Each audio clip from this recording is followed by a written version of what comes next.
এত ভিড় দেখে আমার তো মাথায় হাত। এটা হলো বাজার, আর বাজারের পরিস্থিতি দেখো। এটা তো কিছুই না, এই যে ভিড় হলো মেন এটা। এই ভিড়ের ভিতরে ঢুকে কেমন করে বাজার করব সেটাই ভাবতেছিলাম।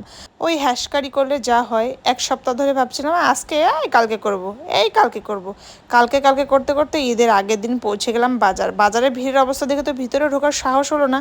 তো ভাবলাম চলো বাইরে গিয়ে একটু লস্যি খাওয়া যাক। তো চলে আসলাম লস্যির শপে। আর এখানে এসে দেখি এখানেও দু তিনজনের পরে আমাদের লাইন। যাই হোক, এখানে বসেছিলাম, ভাবলাম বাজারে ভিড়টা একটু কম হোক, তারপরে একটু বাজারটা করব।